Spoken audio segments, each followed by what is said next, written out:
Donc la première variable que vous pouvez appeler avec le module map qui vous sera peut-être le plus utile, les autres pas forcément, c'est pi. Et même là encore en data science, ce sera quand même assez rare que vous aurez à manipuler des données comme ça. Mais en tout cas, vous connaissez pi, vous l'avez forcément déjà utilisé dans vos années collège et lycée. Donc pour appeler pi, bah, c'est très simple, hein, vous appelez juste son nom. Comme c'est une variable, il n'y a pas besoin de mettre de parenthèse, ce n'est pas une méthode. Voilà, et il sort la valeur. Et donc, pi est une variable. Sous Python, il n'y a pas de différenciation entre une variable et une constante. Donc, une constante sous Python sera forcément une variable. Vous voyez ce que je veux dire, mais ça prête un peu à confusion parce que le mot variable tend à penser qu'en fait ce que vous déclarez est amené à changer. Alors que si on prend l'exemple de pi, pi c'est une valeur fixe, c'est constante, il vaut toujours 3,14, blablabla, et donc c'est une constante. Et pour vous expliquer la différence, admettons que entre variable et constante, admettons que moi maintenant je crée ma propre variable, je vais l'appeler ABC égale, et je vais lui donner un nombre qui correspond par exemple à ma date de naissance, donc 31 01 1984. Je vais l'appeler comme ça et je vais l'exécuter. Ça va marcher et je peux l'appeler. Donc je l'appelle ABC.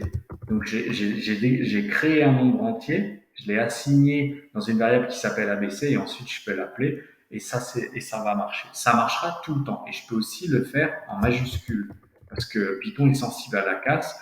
Donc il va me créer là il va me créer une nouvelle variable toujours avec le même nombre entier, mais cette fois, il va l'assigner à un nombre variable qui s'appelle ABC en majuscule, que je pourrais aussi appeler. Si là, je l'appelle, il va me générer une erreur parce qu'il va me dire qu'il ne le connaît pas. Pourquoi? Parce que ça, je ne l'ai pas exécuté. Cette cellule, je ne l'ai pas exécutée, mais là, je vais le faire.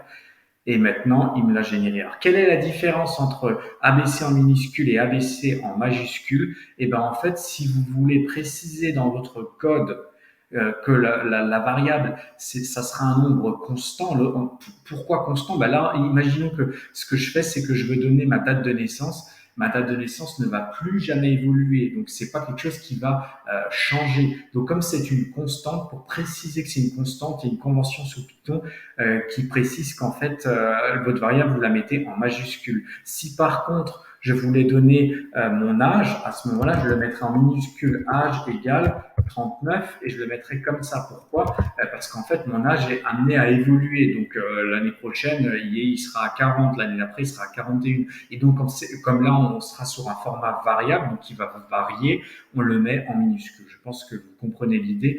Et donc, si on revient sur le module maths, petite subtilité, c'est que maths, ici, il m'a mis pi en minuscule, alors que en théorie, convention Python, il faudrait plutôt le mettre en majuscule. Pourquoi? Parce que c'est une constante. C'est un détail, mais dans d'autres modules, par exemple, je prends le module random ou d'autres que je vais expliquer pour la data science, vous serez amené à avoir des variables qui vont être écrites en majuscule. C'est pour bien vous préciser que c'est des variables de type constante, donc ils ne sont normalement pas amenées à évoluer. Voilà un peu l'idée. Donc, pour appeler en tout cas une variable, vous faites sans parenthèse. Donc il y avait pi, il y avait e, il y avait tau, il y avait inf, il y avait nan. Vous voyez, c'est celles qui sont listées à la fin. Elles ne seront pas forcément listées toujours à la fin. Ici, c'est comme ça pour le module maths.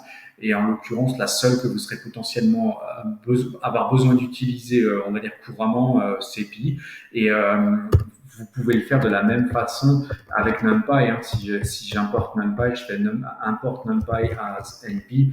Par convention, si je décide d'apporter maintenant une librairie, je ne vais pas le faire ici, je vais le mettre tout en haut. Ça, je vous l'ai déjà expliqué, donc je vais l'importer ici. Et donc, avec NumPy, vous pouvez faire la même chose. Hein. Je vais regarder s'il me propose pi, je mets une tabulation, il me propose pi. Donc, je vais exécuter, pardon, je vais exécuter pi avec NumPy. Donc il y a de la redondance souvent en Python. Hein. C'est qu'en fait la librairie math vous propose pi, mais la librairie NumPy vous propose aussi pi. Donc voilà, c'était juste pour vous montrer ça. Et on va continuer sur les prochaines.